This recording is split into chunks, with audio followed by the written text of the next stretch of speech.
जय हिंद मेरे प्यारे दोस्तों, कैसे हो आप लोग। आशा करता हूँ कि आप लोग अच्छे होंगे, स्वस्थ होंगे और मस्त होंगे। और आप लोग स्वस्थ और मस्त के साथ साथ आप अपनी पढ़ाई पर भी ध्यान दीजिए।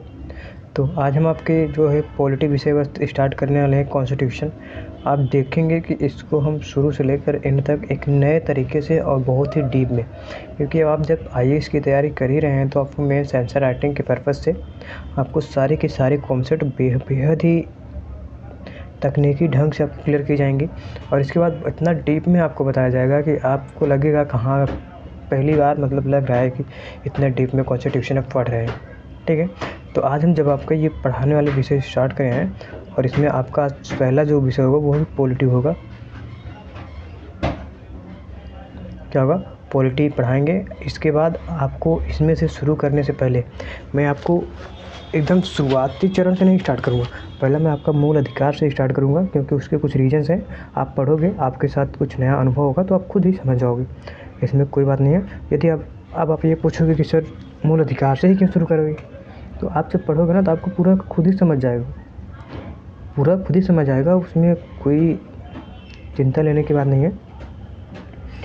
तो अब आप लोग चलिए स्टार्ट करते हैं। फिर पहले हम आपको पॉलिटी में क्या क्या पढ़ाएंगे वो आपको डिस्कस करते हैं एक बार। तो विषय वस्तु तो सब ही आपको बताते रहते हैं, मैं अपनी डायरेक्ट क्लास स्टार्ट करता हूँ। तो पहले देखिए, इसमें मैंने आपको 3 कॉन्सेप्ट बताऊँगा। इससे पहले मैंने वीडियो डाल रखा है, उसमें बहुत ही नज़दीकी ढंग से मैंने उसमें क्लियर किया है किस प्रकार से संविधान से कौन कहाँ से क्या पद लिया गया। आप सर लोग सारी वीडियो वो देख सकते हैं, क्योंकि उसमें भी अच्छे ढंग से समझाया गया है। तो चलिए इसमें पहले देखेंगे हम क्या है। पहले देखेंगे संविधान। क्या देखेंगे? संविधान। पहले देखेंगे संविधान और दूसरा देखेंगे संविधानवाद। क्या देखेंगे? दूसरा होगा संविधानवाद। और तीसरा जो देखेंगे इसमें राज्य व्यवस्था।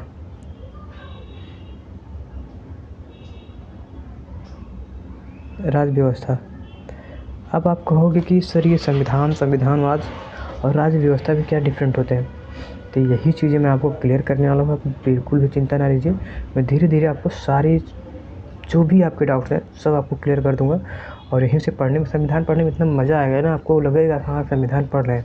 इस संविधान में आपको पता है आज जो हमारे भारत देश में सभी को बोलने की स्वतंत्रता आदि प्रकार के जो चाहे मन करता है वही बोल सकता है, कुछ भी कर सकता है, अपने जॉब चुनने की उन्हें अपॉर्चुनिटी है। इसके बाद अपने मनपसंद शादी करने की अपॉर्चुनिटी है, अपने मनपसंद व्यापार व्यवसाय कुछ भी करने के लिए वो अपनी इच्छा अनुसार कर सकते हैं, उन्हें किसी प्रकार से बाधा नहीं दिया जाएगा। तो आप देखेंगे इतनी सारी छूट मिली है कि किस किस तहत मिली है, जिसमें पहले हम संविधान उठाएंगे और इस चीज़ से आपको क्लियर करते हुए चलेंगे। आपका क्लियर करेंगे, समझ में आएगा तो आप लोग कमेंट जरूर करिएगा कैसा लगा आपको। जब आप संविधान पढ़ोगे ना तो आपको लगेगा हाँ यार कुछ नया सीख रहे हैं, आप खुद रियलाइज़ करोगे सर हाँ कुछ नया मिल रहा है हमें। और इसके बाद ऐसा संविधान पढ़ने में बहुत ही मज़ा आया।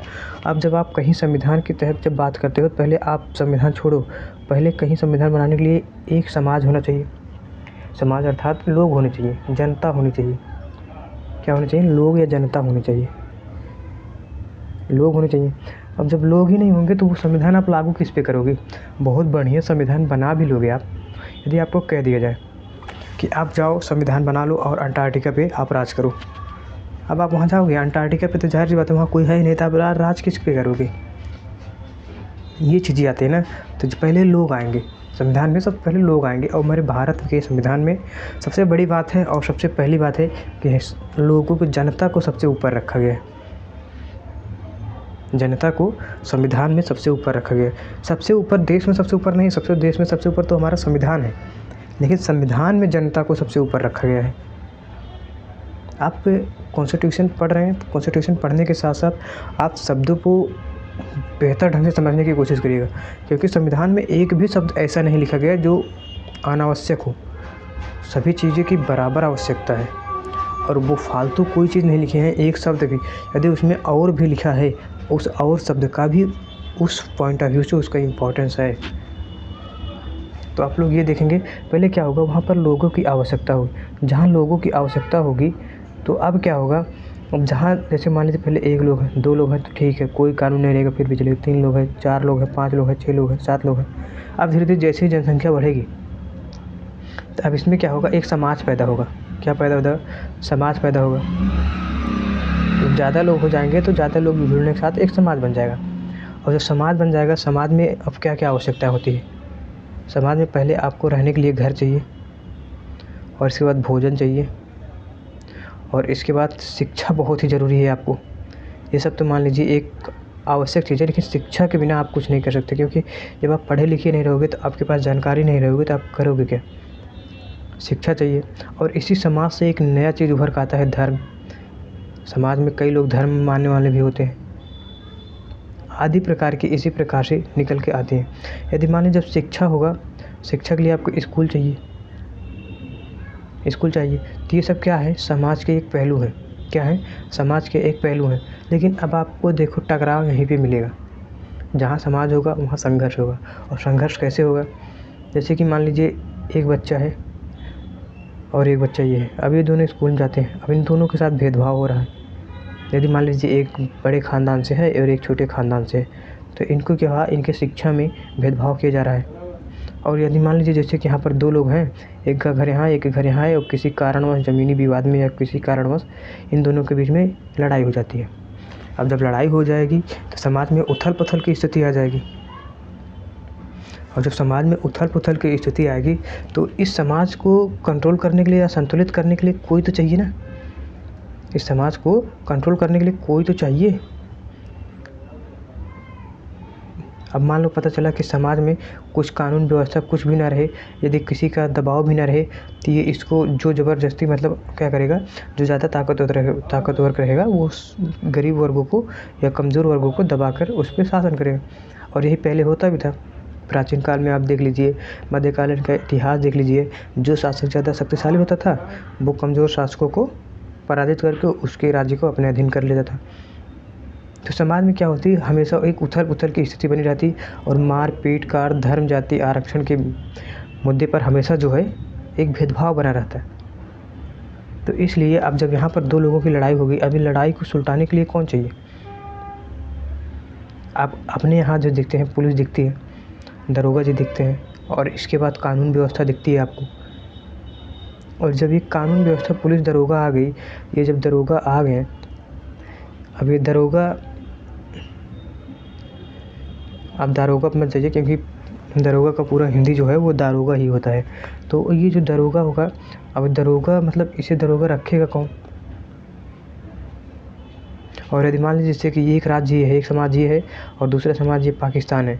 अब मान लीजिए ये तो सिर्फ एक ही देश में, एक ही समाज में युद्ध हो रहे थे, तो पुलिस ने जो दरोगा साहब है वो सॉल्व कर दिए, उसे निपटा दिए। परंतु जब एक देश से दूसरे देश में युद्ध होगा तो उसके लिए क्या करना पड़ेगा? उसके लिए तो हमें सेना रखनी पड़ेगी। क्या रखनी पड़ेगी? सेना रखना पड़ेगा। सेना रखेंगे। अब जब ये मान लीजिए जब दोनों देश में युद्ध हो गया और सेना आ गई, अब जब पुलिस और सेना दोनों आ गए, पुलिस और सेना, अब पुलिस और सेना आ गई, तो इसको क्रियान्वित करने के लिए कोई तो चाहिए। इन दोनों को कंट्रोल कौन करेगा? नहीं तो पता चला पुलिस ही तानाशाही बन जाएगी। जो लोग लड़ रहे थे अब पुलिस और समाज लड़ रहे हैं। तो इसे कंट्रोल करने के लिए क्या व्यवस्था आई? सरकार आई। क्या आई? सरकार आई। अब जब सरकार आ गया, अब आप लोग ये देखोगे, पहले जो लोगों की मुसीबत थी सॉल्व करते थे पुलिस, और देश के बीच में सेना सॉल्व करती थी। तो यदि अब इन दोनों को कंट्रोल करने के लिए सरकार आई। अब सरकार भी कैसे आएगी? अब ये भी सरकार क्या है? अब आप इसको देखोगे, सरकार किसे कहते हैं? इन सारी चीज़ों को आपको उत्तर मिलेगा, और बहुत ही डिटेल में मिलेगा। आप सिर्फ क्रमबद्ध तरीके से आप हमारे साथ जुड़े रहिए, पढ़ते रहिए। बहुत सारे बच्चों का कमेंट आता है, सर ये ऐसा नहीं हो पाता, पढ़ाई में रूटीन नहीं बन पाती हमारी। तो आप लोग घबराओ ना, आप लोग पढ़ने की कोशिश करो, यही जीवन है, अभी पढ़ लो, इसके बाद कुछ होने वाला नहीं है। जिस दिन आपकी उम्र निकल गई फिर आप लाख पछताते रह जाओगे, कुछ नहीं होगा आपका, कुछ नहीं होने वाला आपका। परंतु इसीलिए कहते हैं अभी पढ़ लो। अभी सिर्फ एक मुद्दा होना चाहिए, पढ़ाई, सिर्फ पढ़ाई और पढ़ाई। और आप इस उद्देश्य से ना पढ़ोगे आप में नौकरी करनी है, आप ज्ञान के पर्पज़ से पढ़ो। यदि आपको नौकरी ना भी मिली तो आप जहाँ भी रहोगे एक अच्छे व्यक्तित्व के रूप में उभर कर रहोगे, किसी से दबे नहीं रहोगे। यदि मान लीजिए जैसे आप संविधान पढ़ लिया, कोई भी व्यक्ति आकर आपको, कोई भी पुलिस या कोई भी अधिकारी, कोई भी वकील आपको धमकाने लगे और आपको उल्टा सीधा पट्टी पढ़ाने लगी, तो आप सारी चीज़ों के बारे में जानकारी आपके पास रहेगी, आप अवगत रहोगे उससे चीज़ें, उस स्थिति से आप जानकार रहो, तो वो आपको बेवकूफ़ नहीं बना सकता। आप सबकी तरह भीड़ में नहीं शामिल हो, आप भीड़ से एक अलग परिस्थिति बन जाओगे। हाँ, ज़ाहिर-सी बात है, ज्ञान के लिए लोग पढ़ते हैं तो सिर्फ ज्ञान ही रह जाते हैं, और बहुत लोग ज्ञानी आज हमारे देश में पढ़े हैं, परंतु बात ऐसी नहीं है। बस ये कहना चाह रहे हैं कि आप पढ़ो ना, कुछ आपके पास जब नॉलेज रहेगा, नॉलेज रहने के बाद आप कहीं भी सेटल हो सकते हो।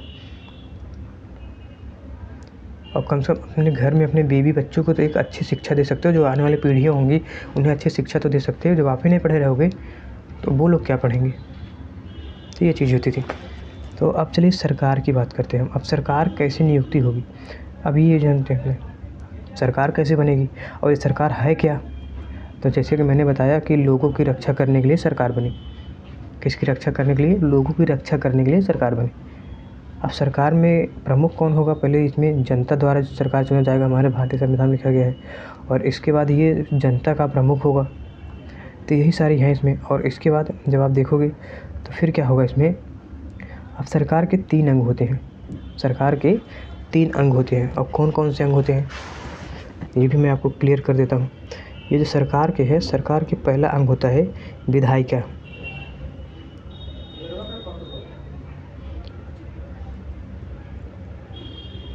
सरकार का पहला अंग है विधायिका। ये मैं सरकार आपको समझा रहा हूँ। आप पूछिएगा कि आप पूछ रहे थे ना कि किस प्रकार से विधायिका किस समाज क्या है, सरकार क्या है। तो अब देखिए, सरकार के 3 अंग होते हैं। पहला है विधायिका। विधायिका ये करती है, क्या करती है? कानून निर्माण करती है, अर्थात विधि का निर्माण करती है। अब विधि क्या होती है? जैसे कि मान लीजिए 2 लोगों के बीच में, मैंने बताया, झगड़ा हो गया, और ये इसके मारने के लिए बहुत ही आतुर है और इसके मारने के लिए बहुत ही आतुर है। अब दोनों आपस में लड़ेंगे। अब यहाँ पर आएगी पुलिस। अब पुलिस यहाँ पे आएगी, समझौता कराएगी या ले जाकर इन लोग को दंडित करेगी जो एक दूसरे पक्षों को दबा रहे हैं। तो क्या होगा, दबाने के साथ साथ ठीक है, परंतु ऐसा तो ये तो होगा, ये किस कानून के तहत है, क्या एक आधार क्या होगा कि जो इन लोग को कंट्रोल करेंगे। पता चलेगा कि ये कुछ दोनों आपस में लड़ रहे थे, आए पुलिस वाले, इन दोनों को खुद ही पीट दिए, अब ये दोनों मिलकर इनसे लड़ गए। तो एक कानून होगा ना कि उसी के तहत आपको इस प्रकार से करना है। तब क्या होगा, ये विधायिका आएगी। विधायिका क्या करेगी? कानून बनाएगी। कानून बनाएगी, और कानून वो किस पे लागू होगा? जनता पे लागू होगा, अर्थात लोगों पर लागू होगा। और दूसरा होगा कार्यपालिका। क्या होगा? कार्यपालिका। अब ये कार्यपालिका क्या है? ये कार्यपालिका विधियों व नीतियों का निर्माण करती है। नीति जो होती है, नीति और विधि अलग अलग चीज़ें होती हैं। क्या होती है? नीति और विधि 2 अलग अलग वस्तु हैं। नीति और विधि, देखो, विधि क्या होती है? विधायिका बनाती है, और ये संसद में बनती है। संसद में बनती है, और संसद के 2 अंग होते हैं। कौन सा? लोकसभा और राज्यसभा। अभी मैं आपको बता देता हूँ, पूरे क्लियर ही करते चलता हूँ। अब ये विधायिका के भी 2 पार्ट हैं। पहला है राज्यसभा। क्या है? राज्यसभा। और दूसरा है लोकसभा। पहला है राज्यसभा और दूसरा है लोकसभा। अब ये सीटों की संख्या, ये सब SSC GD में पूछते, मैं आपको सब क्लियर हो जाएगा, परंतु बहुत ज़्यादा इम्पोर्टेंट नहीं रखता, इसलिए मैं आपको नहीं बता रहा। राज्यसभा और लोकसभा, और यही राज्यों में आएंगे विधानसभा, विधान परिषद। राज्यों में जो आएंगे विधानसभा, और इसके बाद विधान परिषद आएगा। ये आपको क्लियर हुआ। और ये क्या करेंगे, यहाँ पे लोकसभा और राज्यसभा मिलके क्या बनाएंगे? कानून बनाएंगे, विधि बनाएंगे। और ये कार्यपालिका क्या करेगी? कार्यपालिका क्या करेगी? इन्हीं विधियों का क्रियान्वयन करेगी।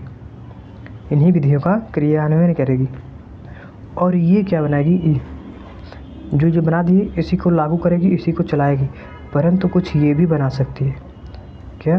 कार्यपालिका भी कुछ कानून बना सकती है। कानून नहीं बनाएगी, नीति बनाएगी। क्या बनाएगी? नीति। नीति मतलब लॉ। और जिसे अधिनियम कहते हैं। क्या कहते हैं? अधिनियम। जहाँ आपको अधिनियम शब्द लिखा हुआ मिल जाए, वो कौन बनाया है? कार्यपालिका ने बनाया है। क्योंकि कार्य को चलाने में कोई भी असुविधा होती है तो उसके लिए वो कार्यपालिका बनाई है। अब जैसे देखोगे कि मोटर वाहन व्हीकल अधिनियम, मोटर वाहन व्हीकल अधिनियम, अब आप देखोगे वहाँ पर अधिनियम शब्द लगा हुआ है, क्योंकि आप गाड़ी चलाओगे, हेलमेट पहन कर चलाओगे, आपके पास ड्राइविंग लाइसेंस होना चाहिए, गाड़ी का प्रॉपर कागज़ होना चाहिए। तो ये सारी चीज़ें किस में लिखी गई हैं? अधिनियम में लिखी गई हैं। इसका कोई जिक्र जो है हमारे संविधान में नहीं है, उस चीज़ का जिक्र हमारे संविधान में नहीं है, और ये यहाँ पर कानून नहीं बना उसके बारे में। वो एक अधिनियम है, एक्ट है, अधिनियम है। और उसके बाद अब देखें न्यायपालिका, ये आपको समझ में आया आपको? अब आप कह रहे होगे सर डाउट है थोड़ा बहुत। ये जो है विधि बनाती है, विधि मतलब कानून, ये पूर्ण रूप से हमेशा के लिए लागू हो जाता है और पूरे देश में लागू होगा। और ये कार्यपालिका ये जगह जगह पर अपनी नीति अलग अलग होती है। जैसे उत्तर प्रदेश में मोटर वाहन व्हीकल के कुछ अलग अधिनियम है, और उसके बाद बिहार में कुछ अलग हैं, तो कर्नाटका में कुछ अलग हैं। इस प्रकार से हो सकते हैं, राज्य के अलग अलग भी हो सकते हैं, परंतु कार्यपालिका क्या बनाती है? अधिनियम बनाती है। और विधायिका क्या बनाती है? विधि बनाती है। और विधायिका के 2 पार्ट हैं, लोकसभा, राज्यसभा। और इसके बाद अब आप इसमें इसे पूछेंगे सर ये तो संसद के अंग है। जाहिर सी बात है संसद के अंग है भैया, लेकिन आपको पहले सरकार समझा रहे हैं, वो तो समझिए। अब आपको कोई संसद के अंग है, लोकसभा और राष्ट्रपति और इसके बाद राज्यसभा, ये तीनों। हाँ जाहिर सी बात है भैया, लेकिन आपको सब चीज़ क्लियर हो जाएंगे, आप घबराइए ना। बस आप जैसे पढ़ा रहे हैं आप पहले पढ़ते तो चलिए। आप देखेंगे कार्यपालिका के भी 2 अंग होते हैं। कार्यपालिका के भी 2 अंग होते हैं। कौन कौन सा? एक कार्यपालिका के पहला जो होगा वो होगा अस्थाई कार्यपालिका। क्या होगा? अस्थाई कार्यपालिका। और जो दूसरा है वो है अस्थाई। अस्थाई, अस्थाई में कौन आएगा? अब ये सब पूरी तरह से एक संविधान में भी निर्माण हो रहा है, अभी कोई संविधान शुरू नहीं हुआ है। संविधान निर्माण की प्रक्रिया शुरू से पहले कितना विस्तृत रूप से हमारा संविधान लिखा गया है कि उसमें कोई गलतियाँ नहीं पाएगी। और आज के संविधान को लिखने को कह दो, मारेंगे, पूरा उथल पुथल करके रख देंगे, और उसके बाद उसमें दुनिया भर की विवाद ही रहेंगे, जाति धर्म आरक्षण। और आज भी हम देखते हैं जो बहुत सारे पिछड़े वर्गों के लिए भीमराव अम्बेडकर ने आरक्षण देकर गए, अच्छी बात है, परंतु जो वो भीमराव अम्बेडकर को लेकर दुनिया भर की अफवाहें उड़ाते हैं और इसके बाद बहुत ज़्यादा कट्टरता से बात करते हैं, भीमराव अम्बेडकर ने संविधान लिख दिया। हाँ भाई, वो एक योग्य व्यक्ति थे और पूरी दुनिया मानती है, वो लिखते थे, अच्छा संविधान लिख के गए, भारत को एक ऐसा संविधान लिख कर दे कर गए जो कि विश्व के किसी भी देश में ऐसा संविधान नहीं है। आप कहीं भी देखोगे एक ऐसा व्यक्ति जो जिसे कॉलेज में या स्कूल में घुसने नहीं दिया गया, पानी पीने नहीं दिया गया छूकर, तो आप सोचो पहले, एक ऐसा व्यक्ति भारत को इतना बड़ा संविधान देकर चला गया। लेकिन परंतु आज उन्हें बताओगे, वो लोग सिर्फ मानते हैं हाँ ये भीमराव अम्बेडकर इतना बड़ा संविधान है, लेकिन कट्टरता से मानते हैं। परंतु पूछ लो उनकी तरह संविधान कभी पढ़े हो एक बार भी, तो इन्हें संविधान की परिभाषा तक भी नहीं मालूम हुई। ये हकीकत है, ये कट्टरता से निभाने से नहीं होगी। आप लोग भी जागरूक होइए, और जिस दिन आप लोग जागरूक हो गए, जो शोषण हुआ है आपका, उसे आपको लेने में, वो आपका अधिकार लेने में आपको 1 सेकंड भी नहीं लगेगा।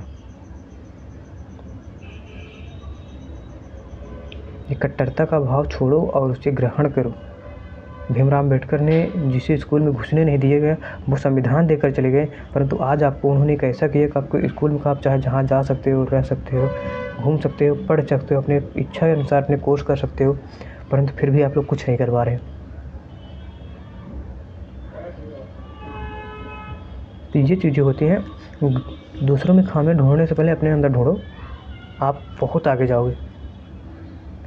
तो चलो मैं अपने टॉपिक पे आता हूँ। ये स्थायी कार्यपालिका थी। अस्थायी कार्यपालिका में क्या थी? इसमें होते हैं IAS, PCA, DM, SDM, ये सारे कौन होते हैं? अस्थायी कार्यपालिका होते हैं, जो गवर्नमेंट जॉब वाले होते हैं। अस्थायी कार्यपालिका होती है क्योंकि कार्यों का निर्वहन यही लोग करते हैं। और अस्थायी कार्यपालिका कौन होती है? जो 5 वर्षों के लिए चुने जाते हैं, जो 5 वर्षों के लिए चुने जाते हैं, जो चुनावी मुद्दा, जैसे 5 वर्ष के लिए PM, CM, ये सारी चीज़ें जो होते हैं, लोकसभा के सदस्य, राज्यसभा के सदस्य, ये सारे सभी क्या करते हैं? 5 वर्षों के लिए चुने जाते हैं। अब चलो बात आती है सरकार। अब सरकार को हम फिर से एक बार डिफाइन करते हैं बढ़िया ढंग से। हमारे भारत में कैसी सरकार है और बाकी उसके समांतर जो अन्य देश हैं, हमारे भारत देश के पड़ोसी राज्य हैं, उनके समांतर कैसी सरकार है, हम उसके बारे में एक बार देखते हैं। यहाँ पर देखेंगे सरकार। हम इसमें देखेंगे कि आपको एक म्यांमार है। अब म्यांमार में देखोगे शासन, तो कैसा शासन है? वहाँ पर सेना का शासन है। सेना का शासन, सेना का प्रमुख जो होगा वही शासन करेगा। अब आप सोचो जहाँ पर सेना का शासन होगा वहाँ पर लोगों के बोलने का अधिकार होगा? नहीं होगा, क्योंकि सेना क्या करेगी? सेना हमेशा क्या करती है? पीट पाट के दबा देती है। यदि जैसे कि मान लीजिए यहाँ पर कोई मुद्दा उठाए, नहीं मोदी सरकार हटाओ, मोदी सरकार हटाओ, मोदी जी ने ये नहीं किया, गरीबों के बारे में काम नहीं किया, उसके बाद कोई रोज़गार नहीं दिए, यहाँ पर बोल लेते हो क्योंकि यहाँ पर स्वतंत्रता है, संविधान के तहत हमें बोलने की स्वतंत्रता दी गई है। परंतु यहाँ पर बोलोगे तो सैनिक क्या करती है? हमेशा पीट पाट के दबाती है। सैनिक का शासन जहाँ होगा वहाँ व्यक्ति को बोलने का आज़ादी होगी? वहाँ पे व्यक्ति स्वतंत्र होगा? नहीं हो सकता, क्योंकि वहाँ पर क्या होता है, सेना ही सर्वप्रमुख होती है और सेना क्या करती है? सेना समझाती नहीं है, सीधा पीटना शुरू करती है।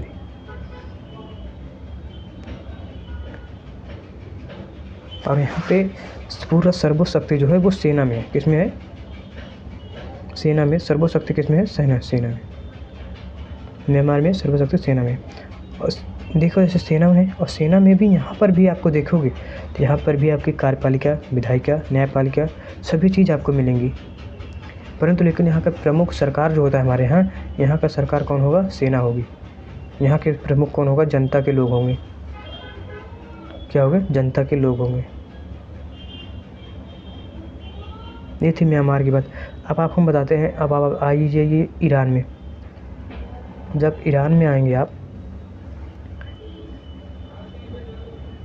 ईरान में देखेंगे आपको वहाँ पर धार्मिक नेताओं का सरकार होता है। क्या होता है? जो धार्मिक नेता होता है, धर्म के आधार पर जो धार्मिक नेता होगा वो धर्म के आधार पर वहाँ का नेता बन जाता है, वहाँ का सरकार बन जाती है। अब आप ये सोचिए, एक समाज में लोग एक ही धर्म के लोग तो रहते नहीं हैं।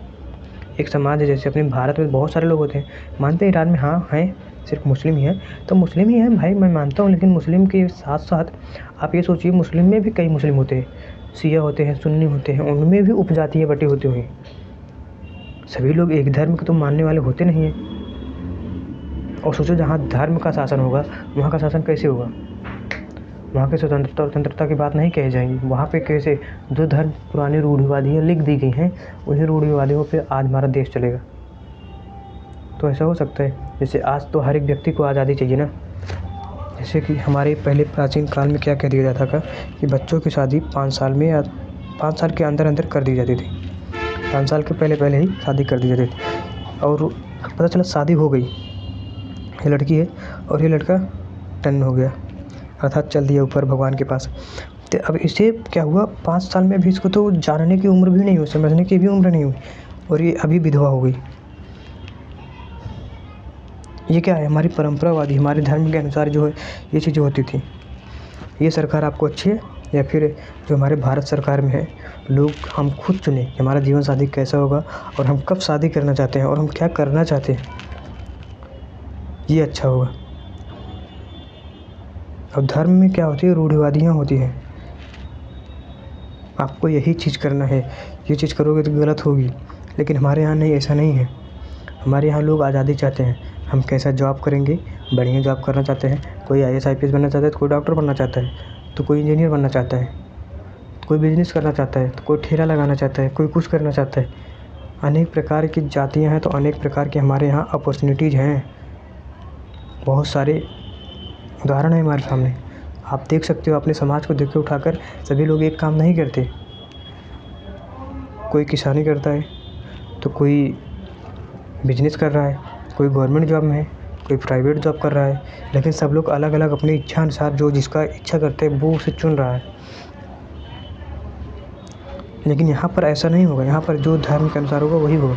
जैसे कि मान लीजिए आज हम अभी अपने यहाँ धर्म के शासन, हिंदू शासन लागू कर दें। हमारे हिंदू शासन में मांस, मच्छी, मदिरा को बैन किया गया है। तो हम तो खाने की अपॉर्चुनिटी, जो हमारी स्वतंत्रता होती है, हमें स्वतंत्रता है कि हम चाहे जो चाहें वो खा सकते हैं, जो चाहे वो हम खा सकते हैं। परंतु ऐसा है नहीं है। तो आप तो यहाँ पर अपने समाज में देखोगे कि कई क्या करते हैं, यहाँ पर मांस मदिरा भी खाने वाले होते हैं और कुछ लोग साधारण भोजन भी करते हैं। तो आप देखोगे हमारे समाज में कई लोग जो हैं, आप अपने आसपास भी देखते होगे, जो मुस्लिम धर्म के लोग हैं वो मांस खाना ज़्यादा पसंद करते हैं। हिंदू धर्म में भी लोग खाना पसंद करते हैं, लेकिन कई लोग ये ऐसे भी होते हैं जिन्हें मांस मच्छी देखकर भी घिन आती है। तो अनेक प्रकार की अपॉर्चुनिटी है। यदि हमें ये भी कह दिया जाए कि नहीं, हम मांस मच्छी नहीं खा सकते, तो जो लोग मांस मच्छी खाते हैं उनकी स्वतंत्रता का तो हनन है। ये चीज़ होनी चाहिए। और धर्म के आधार पे क्या होता है, जैसे कि धर्म में क्या होता है, कह दिया जाए नहीं आप सिर्फ लुंगी ही पहनोगे, पीले वस्त्र ही पहनोगे, तो क्या है, फिर भी हमारी पहनने को लेकर हमारे पहनावा के ऊपर हमारी क्या हुआ, स्वतंत्रता का हनन है। फिर भी आप पहुंच जाओगे कोर्ट में, सुप्रीम कोर्ट, क्योंकि हमारा भारत देश में तो ऐसा नहीं है। तो ये चीज़ होती है, धर्म के आधार पे अगर कोई सरकार होगी तो वहाँ पे क्या होगा कि बहुत सारी चीज़ें सब धर्म के अनुसार ही चलेंगी, जो कि आपको स्वतंत्रता नहीं दी जाएगी वहाँ पे। ये सारी चीज़ें होती हैं, तो आप देखोगे ये सारी चीज़ें होंगी। और इसके बाद लेकिन हमारे भारत देश में ऐसा नहीं है। हमारे भारत देश में ऐसा नहीं है। हमारे भारत देश में कौन सर्वोच्च है? संविधान। और संविधान सबकी समानता की बात करता है और सबकी इच्छा की बात करता है। जो खाना चाहे, चाहे जो पहनना चाहे, सब पहन सकता है, खा सकता है, उसकी इच्छा के ऊपर डिपेंड करता है। अब बात आती है अमेरिका की संविधान, कहाँ की? यूएसए के। अब यूएसए के संविधान देखो, यूएसए के संविधान में सर्वोच्च विधि की मांग है। वहाँ पे सर्वोच्च विधि मतलब कानून का शासन है। वहाँ के धर्म और सेना का शासन नहीं है, कानून का शासन है। पहला लिखित संविधान किसका था? अमेरिका का था। परंतु वहाँ पे सारी चीज़ डिफाइन नहीं की गई। वहाँ पर छोड़ दिया गया कि जो भी व्यक्ति, जो भी संभावनाएं होंगी आने वाले समय में, जैसी परिस्थितियाँ रहेंगी, उस हिसाब से हमारा कानून बदलता रहेगा। और वहाँ भी क्या है? कार्यपालिका है, न्यायपालिका है, विधायिका है। क्या है? कार्यपालिका है, न्यायपालिका है, विधायिका है। और उनको इन दोनों में शक्तियों का वितरण किया गया है, बराबर भागों में शक्तियों का वितरण किया गया है कि विधायिका जो होगी वो कानून बनाएगी, कार्यपालिका जो होगी वो कानून का संचालन करेगी, और न्यायपालिका जो होगी जो विधि बनाने में और जो कानून बना है उसमें कोई त्रुटि होगी या कोई दोषी होगा तो उसे सज़ा देने का, न्याय देने का कार्य न्यायपालिका करेगी। तो ये सारी हो गई। तो अब सोचिए इतना सारा सब कुछ देखने के बाद, इतना सब कुछ संविधान पढ़ने के बाद, बहुत सारे कहते हैं कि हमारा संविधान तो विदेशियों का आरोपित है। ऐसा कुछ नहीं है। हमारे संविधान वाताओं ने जो संविधान निर्माण करते थे वो 60 देशों का संविधान पढ़े ज़रूर थे, लेकिन उनसे सेम टू सेम कॉपी नहीं किए थे। कुछ क्लॉज हैं उन्हें जिससे कॉपी किए गए, बाकी पढ़ने समय ये अनुमान मिला कि जो बाकी देशों में है किस प्रकार इतिहास पढ़ने जैसे हम लोग पढ़ते हैं। इसका मतलब नहीं इतिहास बहुत पुरानी घटना इसलिए हमें नहीं पढ़ना चाहिए। हमें इसलिए पढ़ते हैं कि हमें उससे अनुभव मिलता है जो पहले के शासक कुछ गलतियाँ कर दिए हैं, यदि हम प्रशासन में जाएंगे तो वैसी गलती हम ना करेंगे। तो ये चीज़ें होती हैं, उसमें निर्णय लेना सिखाया जाता है आपको। 60 देशों का संविधान पढ़ा और इसे जो अच्छी चीज़ें थे उसे ग्रहण किए, बुराइयों को छोड़ दिए। इससे हमें समाज में एक निर्देश और मिलता है कि हमारे समाज में जो भी कुछ हो, अच्छाइयाँ हो उसे ग्रहण करना चाहिए, बुराइयों को छोड़ देना चाहिए। परंतु ऐसा होता नहीं है। वास्तविकता तो कुछ और होती है, आप भी जानते हो। हमारे यहाँ क्या होता है कि बुराइयों को बहुत ज़्यादा एक्सेप्ट किया जाता है, अच्छाइयाँ कोई नहीं देखता। यदि आपके अंदर लाख अच्छाइयाँ हैं, आपके अंदर लाख अच्छाइयाँ हैं, कोई नहीं देखेगा, लेकिन ये आपके अंदर एक बुराई आ गई, उसे पूरा समाज आपको देख लेगा तुरंत। ये सारी चीज़ें होती हैं। तो अब देखते हैं हमारे भारत का संविधान। हमारे भारत का संविधान लिखा गया और इसमें क्या हुआ, हमारे भारत में 395 अनुच्छेद, 12 भाग, 8 अनुसूचियाँ, ये सारी चीज़ें इसमें लिखी गई। भाग जो है 24 है शायद। और इसके बाद इस प्रकार से पूरा जो लिखा गया। अभी आप ये बताइए इसमें जो भागों की संख्या है, और इसके बाद अनुच्छेद है, आर्टिकल, और इसके बाद है आर्टिकल 395। आप ये सोचिए इसमें जो हमारा संविधान लिखा गया, एक भाग में एक ही वस्तु से संबंधित सारे क्लॉज लिखे जाएंगे। जैसे मान लीजिए अधिकार के बारे में लिख दिया गया, मौलिक अधिकार के बारे में लिख दिया गया, तो इस भाग में सिर्फ मौलिक अधिकार के बारे में सारे आर्टिकल लिखे जाएंगे। और हमारे संविधान में जो लिखा गया, हमारे संविधान में सारी चीज़ें लिखी नहीं गई हैं, सिर्फ जैसे लिख दिया गया है कि आपको मोटर वाहन अधिनियम के तहत आपको कानून बनाना है, तो मोटर वाहन सब कानून बनाना है, बस इतना लिख दिया गया। लेकिन वो कानून क्या बना है, वो कौन है, वो कार्यपालिका में अलग से बनाया गया अधिनियम करके। क्या करके? अधिनियम करके। तो ये सारी चीज़ें होती हैं। आपको कहीं भी आप देखोगे अधिनियम और इसके बाद विधि आपको देखने को मिलेगी, तब आपको कन्फ्यूजन नहीं होगा।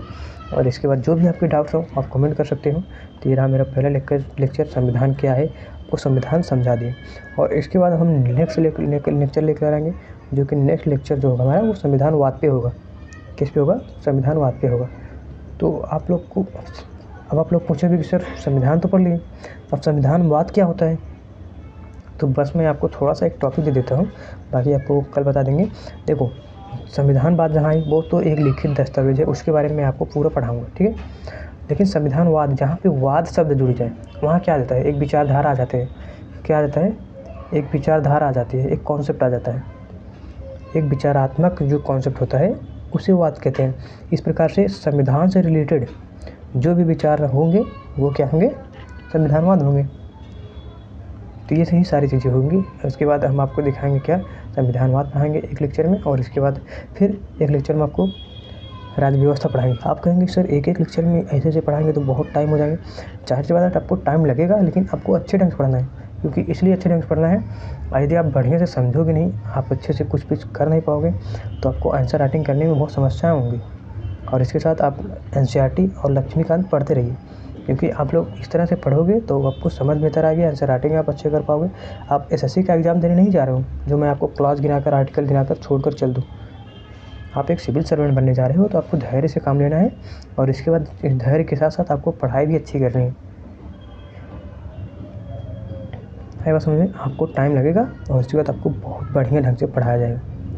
तो आप लोग अच्छे से पढ़िए एक चैप्टर। इसके बाद मैं आपका जो स्टार्ट करूँगा उसको होगा मूल अधिकार। क्या होगा? मूल अधिकार आपका पढ़ाएंगे हम।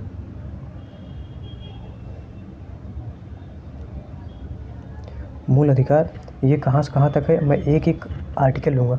जैसे पहले आर्टिकल 14 लूँगा, और उसके बाद ये बताऊँगा आर्टिकल 15। आर्टिकल 15 में class 1, class 2, class 3, class 4, class 5 ये सारी चीज़ें पढ़ाएंगे। फिर आर्टिकल 16 लेंगे, फिर आर्टिकल 17, फिर आर्टिकल 18, जिसमें समानता का अधिकार दिया गया है 14 से 18 तक। क्या दिया गया है? समानता का अधिकार। आपको ये समानता का अधिकार पढ़ने में कम से कम 4 से 5 क्लास लगेंगे, क्योंकि आपको एकदम डिटेल में करा जाएगा। आपको लगेगा कि हाँ, पहली बार जब संविधान पढ़ोगे ना, कोई भी SSC वाले बंदे यदि आप पढ़ लेते हो ना, मैं मानता हूँ कि यार आपको एग्ज़ाम में तो झंडे गाड़ के आओगे। इससे ज़्यादा कहीं आपको पूछेगा नहीं। और जो ये आर्टिकल आप लोग याद करते हैं, इसको याद करने की ज़रूरत नहीं है। आप देखो खुद ही याद हो जाएगा, आपकी ज़ुबान पे होंगी। जब संविधान पूरा कंप्लीट हो जाएगा, इसके बाद आप आइएगा, देखिएगा सारे के सारे क्लॉज अब जो आर्टिकल हैं वो आपकी ज़ुबान पर रहेंगे। तो चलिए ठीक है, हम अपनी गाड़ी को यहीं पर विराम देते हैं, और इसके बाद आप लोग वीडियो को लाइक कर दीजिएगा।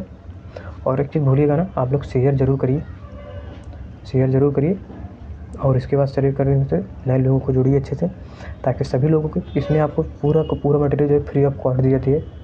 फ्री ऑफ कॉस्ट दी जाती है, इसमें कोई आपको प्राइस नहीं देना है। आपको PDF भी दी जाएंगी, वो भी फ्री दी जाएंगी, कोई टेंशन नहीं है। सिर्फ आप लोग पढ़िए अच्छे से, और नए लोगों को जोड़िए जो कि फीस के चक्कर में नहीं पढ़ पाते, उनके पास आर्थिक संशोधन की कमी है। तो आप लोग बिल्कुल भी घबराइए ना, हम हैं आपके साथ, हम आपको पढ़ाएंगे, ठीक है। चलिए ठीक है, थैंक यू सो मच। आप लोग अच्छे रहिए, स्वस्थ रहिए, मस्त रहिए और पढ़ाई करिए।